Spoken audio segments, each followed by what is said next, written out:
Can you believe there's a kitchen that cooks over 17,000 meals every single day for more than 5,000 people?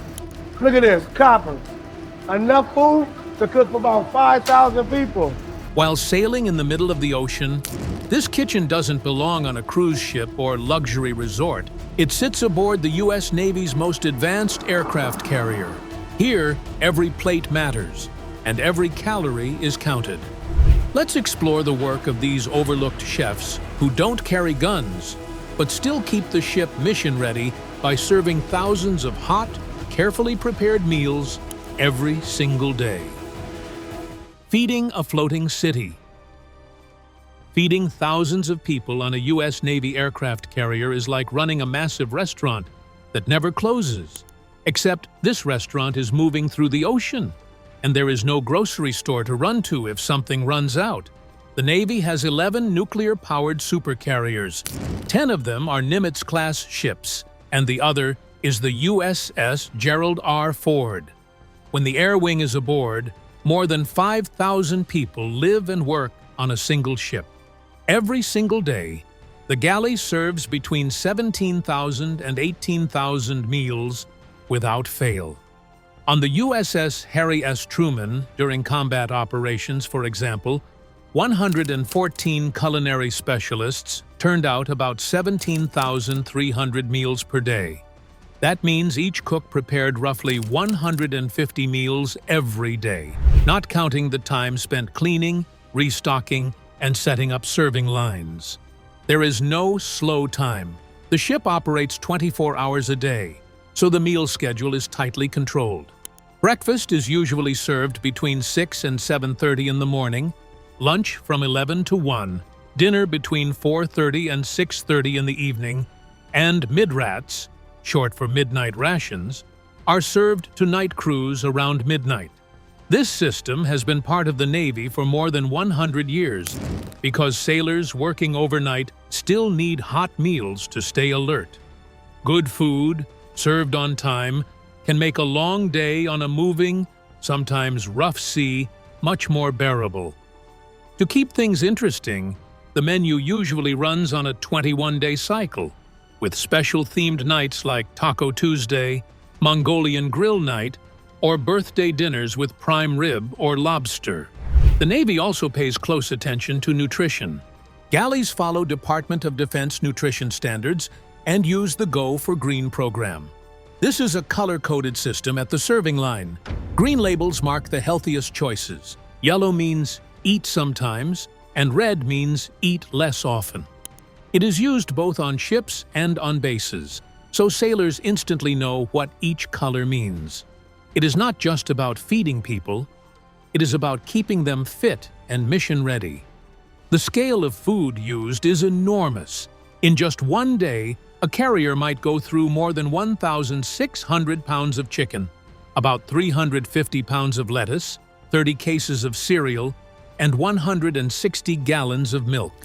To handle these quantities, the galley is equipped with heavy-duty tools, large tilt skillets for frying or scrambling eggs in bulk, conveyor ovens for baking, and steam kettles that can hold up to 80 gallons for soups, sauces, and stews. Bread, rolls, and desserts are baked right on board, so the mess decks smell fresh and inviting. Crews use pre-mixed dough for consistency, but the proofing and baking happen on the ship, so everything is served hot. Keeping that much food fresh and ready to use is a logistical challenge. A Nimitz-class carrier can carry 70 to 90 days of dry, chilled, and frozen food in huge storage areas deep in the ship. Perishables are used first, then frozen and dry stores. Still, ships need to be resupplied regularly, usually every 7 to 10 days. Resupply operations can transfer between 400,000 and 1 million pounds of food and supplies from a supply ship to the carrier. Sometimes this happens by connected replenishment, where both ships move side by side, 60 to 80 yards apart, at about 16 miles per hour, while pallets move across on lines and liquids are pumped through hoses. Other times, helicopters lift pallets directly onto the flight deck. Both methods require precision and teamwork. One wrong move could be dangerous. Crews train for emergency breakaways in case of bad weather, or when nearby ships force a sudden separation. The culinary specialists, the Navy's cooks, are the ones who make all this work.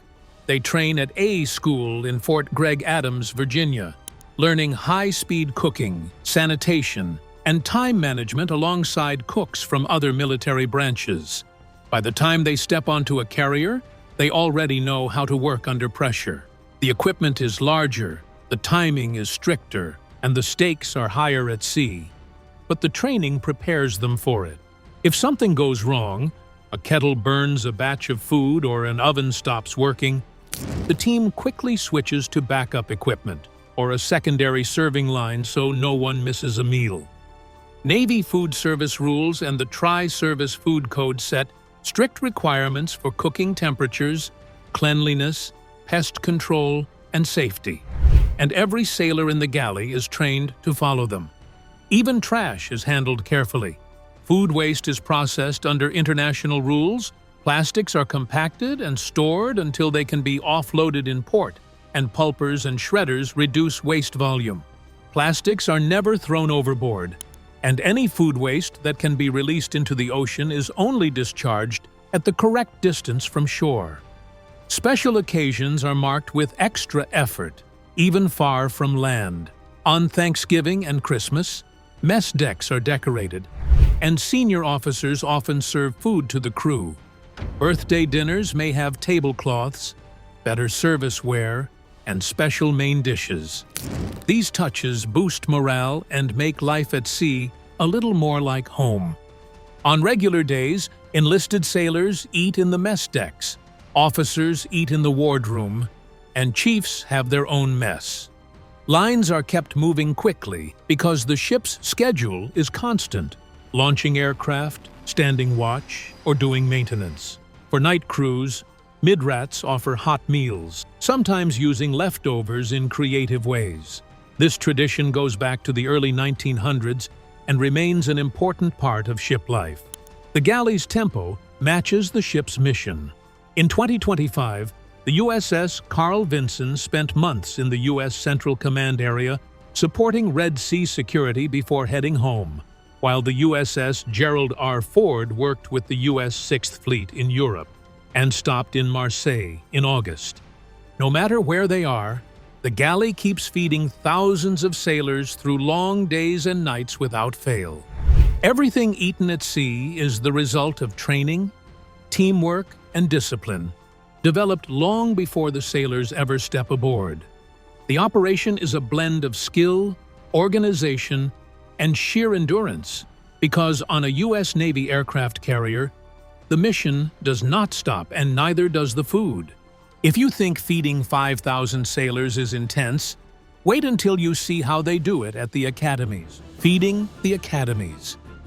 The United States spends about $916 billion on defense every year, and part of that money goes towards something most people don't think about: feeding the cadets and midshipmen at the nation's service academies. This is not about soldiers eating in the field or sailors on ships. This is about massive dining halls at the U.S. Naval Academy in Annapolis, Maryland, the U.S. Military Academy at West Point in New York, and the U.S. Air Force Academy in Colorado Springs, Colorado. Places where thousands of young men and women in uniform eat full meals together every single day. At the Naval Academy, the dining hall is called King Hall, and it sits inside the massive Bancroft Hall complex. King Hall is big enough to seat the entire brigade of midshipmen, more than 4,400 people, at roughly 392 tables. The space covers about 55,000 square feet, which is larger than many supermarkets. When the bell rings for the meal to start, every person in the hall has a hot plate in front of them in less than 5 minutes. That's about 900 people served per minute. By the end of the day, the kitchen and serving teams will have prepared and served around 13,500 meals. At West Point, the main dining hall is Washington Hall. It works on the same principle. The whole corps of cadets, also more than 4,400 people, eats together, family style, at large tables. Lunch is the most intense meal of the day because the schedule is packed with classes, drills, and training exercises. The Army keeps the meal window tight, about 25 minutes from the moment cadets sit down to when they leave. So the kitchen staff starts working hours earlier to hit that deadline. At the Air Force Academy, the main dining space is Mitchell Hall. Breakfast and lunch are mandatory during the week, meaning every cadet must attend. Dinner is buffet style and allows for a longer eating window. At lunch, hot carts roll straight to the tables, and plates arrive within about 5 minutes of everyone sitting down. The entire cadet wing, more than 4,000 people, can finish lunch in less than 30 minutes. When you are sitting in these halls, the pace is obvious. At the Naval Academy, breakfast and lunch each follow a strict 25-minute routine, while dinner is optional and runs on a looser schedule. At West Point, lunch is also about 20 to 25 minutes long. At the Air Force Academy, lunch for the entire cadet wing is done in under half an hour.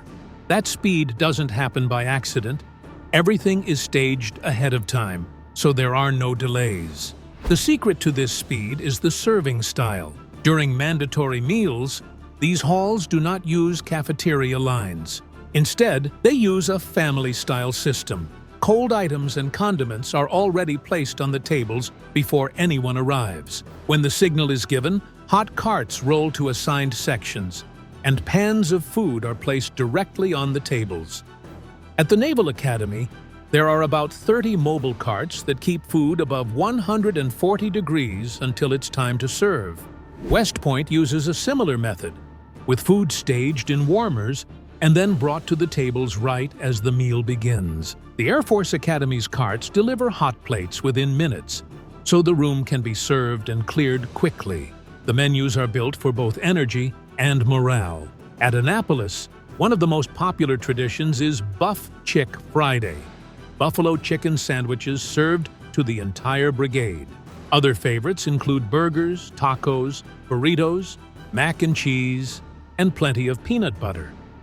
Because of the intense physical training, the daily calorie target for each midshipman is about 3,500 to 4,000 calories. Salad bars and protein bars in each wing of the hall make it easy to add lean meats and vegetables. Food choices also follow the military's Go for Green nutrition system. This uses green, yellow, and red labels to show which foods are the best for performance, which are okay, and which should be eaten less often. The amount of food that moves through these kitchens each day is enormous. At Annapolis, the equipment can cook about 2,000 pounds of shrimp, 3,000 hamburgers, or 2,500 pounds of chicken in a single hour. The brigade drinks around 1,000 gallons of milk daily and goes through huge amounts of meat and vegetables. At West Point, one spaghetti lunch required about 22,000 meatballs, 4,000 pounds of pasta, and 150 gallons of tomato sauce, just for a single meal. These numbers are possible because the equipment is built for volume. King Hall has 17 combination ovens and 9 steam-jacketed kettles that can produce hundreds of gallons of soup or pasta at once. All 3 academies use large tilt skillets, multi-tier convection ovens, and other heavy-duty gear to keep batches moving so there's no slowdown. The cleanup is just as critical as the cooking. At Annapolis, the scullery washes around 40,000 pieces of silverware, dishes, and glassware after every meal. Without that constant cleaning, the next service couldn't start on time. The people who run these dining halls are a mix of government civilian employees and military staff. Their job is to make sure mandatory meals happen on time, every time, with the same quality. The schedule rules everything. Prep lines are set early, carts are staged, and backup plans are ready. If equipment breaks, the team switches immediately to a spare and keeps going. Food safety and quality are enforced by the Tri-Service Food Code, which covers temperature rules, hygiene, cleaning, and inspections. At the Naval Academy, Navy preventive medicine teams also check certifications and run training for food workers. Work starts early, especially at West Point, where cooks may begin at 3:30 in the morning to get lunch ready. Supply orders are placed well in advance through the Defense Logistics Agency's Prime Vendor System, a wholesale network dedicated to the military. Standard deliveries can arrive in 1 to 2 days, but certain items, especially fresh produce, may need more lead time.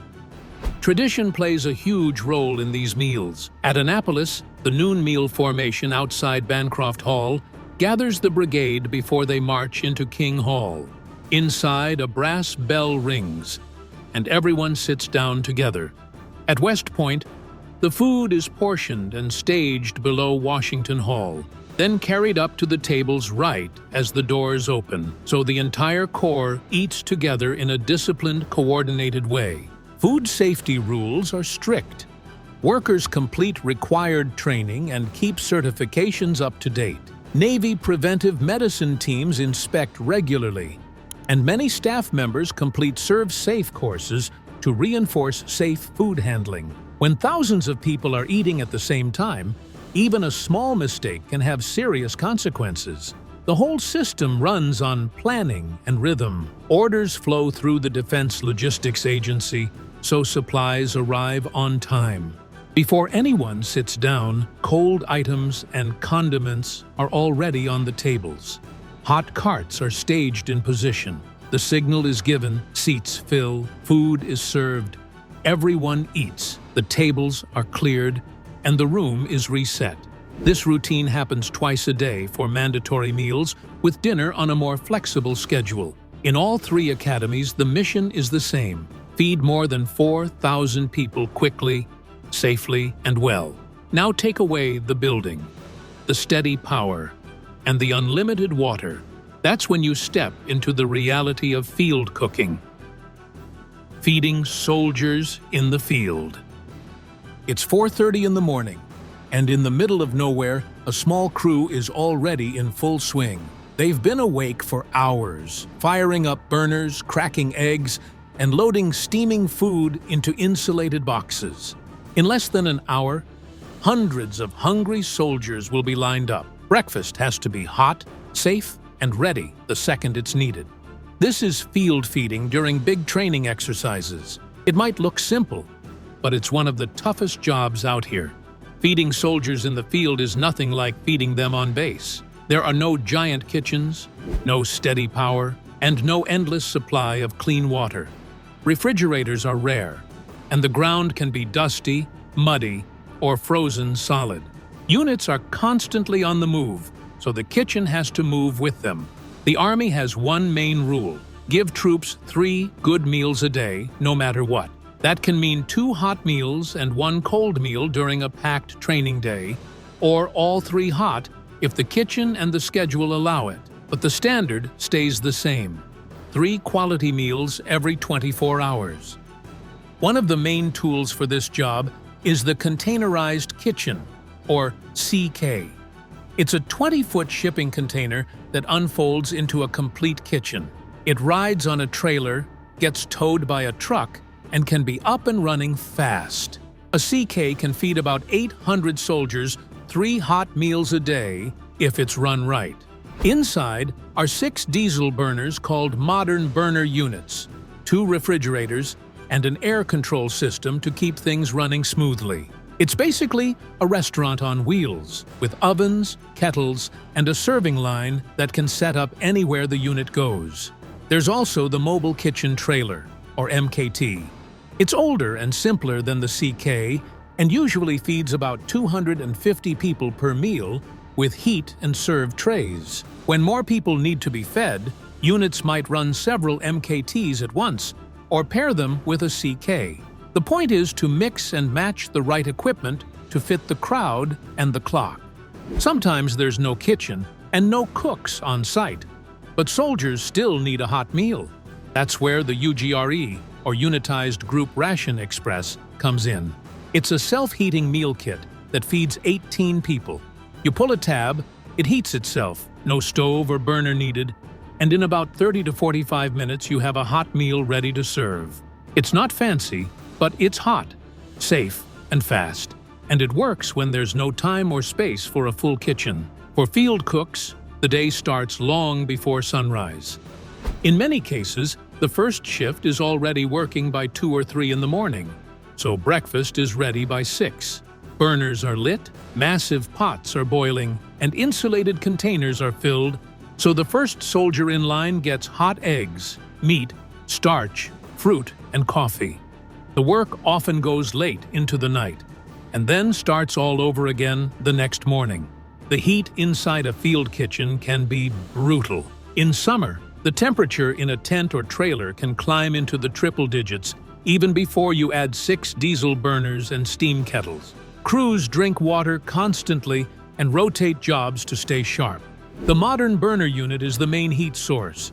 It runs on diesel and powers both the cooking surfaces and the water heaters for cleaning. The Food Sanitation Center, or FC, is a portable wash station with 3 sinks, one for washing, one for rinsing, and one for sanitizing. The sanitizing sink is checked with a thermometer to make sure it hits the right temperature, because in the field, that's what keeps people from getting sick. Water is essential. A water buffalo trailer, which holds 400 gallons, is parked near the kitchen so cooks can clean, cook, and sanitize all day. 5-gallon insulated drink dispensers hold coffee, juice, and water at the serving line. Hot and cold food travels in insulated containers, so the last person in line gets a safe meal, not something lukewarm. Menus in the field are built to match the situation. When a CK is running, meals look like a normal dining hall. Eggs, bacon, pancakes, chili mac, roasted chicken, vegetables, rice, bread, and desserts. On tougher days, or when time is short, crews switch to heat and serve trays or MREs for one of the meals. Many training plans aim for 2 hot meals and 1 cold one, especially when the unit is moving a lot. The goal stays the same: 3 filling meals in 24 hours. Calories matter a lot. Soldiers in heavy training can burn over 4,500 calories a day, sometimes much more. That's why the first and last meals of the day are hot and packed with carbs, protein, and fat. A cold lunch or an MRE in the middle keeps the day moving without a long meal break. Field training happens in every kind of environment, and kitchen crews adapt to all of them. At the National Training Center in the Mojave Desert, cooks prep in the dark so breakfast is ready at sunrise, then start dinner early so it's hot when soldiers return from the range at night. In Canada, during Maple Resolve, or in the Caribbean, during trade winds, small teams have cooked more than 1,800 pounds of food in a single day, splitting between different sites to make sure everyone is fed. Setup speed is a big deal. A CK folds out quickly once it's parked, leveled, and powered. An MKT opens like a clamshell with a canvas cover. Kitchens can run a main site and send hot food to smaller camps in insulated containers. When it's time to move, everything packs up, rolls to the next spot, and sets up again. That ability to cook, close, and move keeps training on track. Cooks also manage fuel, water, and trash. Diesel runs the burners and generators. Water trailers have to be refilled often. Trash and food waste are bagged and hauled away so the site stays clean and safe. During big events, supply teams sometimes swap out empty water trailers and bring more ice during the night, so breakfast can start on time. The Army invests in this equipment because it works. The CK is efficient and can handle a huge amount of food with a small crew. The MKT is tough and can go where heavier trailers can't. The modern burner unit is the same in all kitchens, so crews know how to use it anywhere. The Food Sanitation Center keeps cleaning safe for hundreds of people. All of it is made to feed soldiers where they are, not just where there's a building. Good field feeding makes a big difference. Soldiers think and work better after a hot breakfast before a long march. and they recover faster after a hot dinner at the end of the day. When energy burn can top 4,500 calories, timing, carbs, protein, and portions are critical. The right meal at the right time keeps people from running out of energy and helps prevent injuries and mistakes. Field feeding isn't fancy. It's tents, trailers, wash lines, and crews that start before dawn. But when tired soldiers walk away from the serving line with a hot plate and a smile, it's clear why it matters. The mission keeps moving because the kitchen keeps moving. And in the field, that's what counts. We got a glimpse of the USS Gerald R. Ford earlier. Now it's time to step fully inside. Inside the USS Gerald R. Ford. The USS Gerald R. Ford is the Navy's newest and biggest aircraft carrier, and she's basically a floating airport the size of a small city, with a bigger power bill. She's nuclear-powered, over 1,100 feet long, weighs more than 100,000 tons when loaded, and can cruise at well over 34 miles per hour. That's fast enough to make you forget she's hauling fighter jets, helicopters, and enough equipment to run non-stop flight operations. The Navy built her to launch more planes with fewer people and save money in the long run. Compared to older Nimitz-class carriers, she's designed to run with hundreds fewer crew members, saving around $4 billion over 50 years. Of course, she cost about $13 to $14 billion to build. And that's not counting the years of research that went into her high-tech upgrades. She's packed with new systems. Emails, the electromagnetic aircraft launch system, uses magnets instead of steam to launch jets, kind of like a giant slingshot powered by science. AAG, the advanced arresting gear, catches landing planes smoothly without yanking them like a bad carnival ride. And the advanced weapons elevators move bombs and missiles from deep inside the ship to the flight deck quickly and safely. These systems had a rough start, but Ford launched and landed her first jet on July 28, 2017. And by the end of 2021, all 11 weapons elevators were working. In 2021, the Navy decided to see how tough she really was by setting off massive explosives near her in something called full ship shock trials. She shook, she rattled, and she passed the tests. Then she went in for repairs and upgrades before heading back to sea. Since then, she's been busy.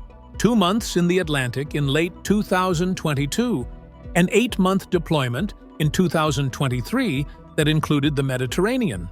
And in June 2025, she set off for Europe again, dropping by Marseille, France in August like it was no big deal.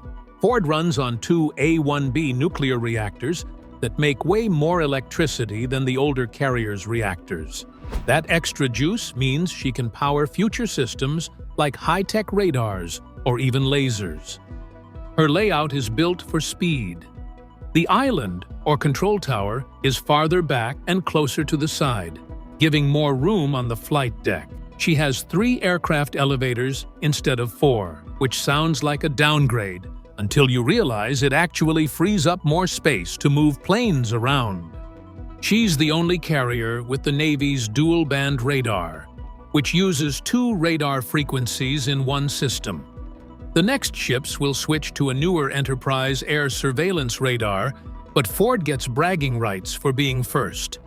For defense, she's got evolved Sea Sparrow missiles, rolling airframe missiles, and Phalanx close-in weapon systems.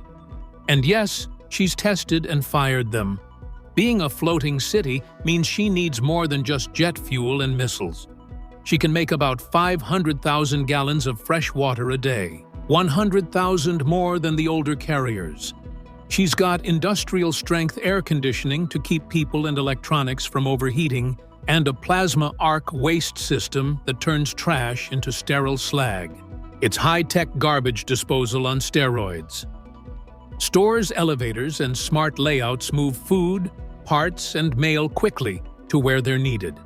Her air wing includes strike fighters, electronic attack jets, airborne early warning planes, helicopters, and the CMV-22B Osprey for carrying cargo and passengers. Emails and AG can handle them all now, plus whatever new aircraft show up in the future.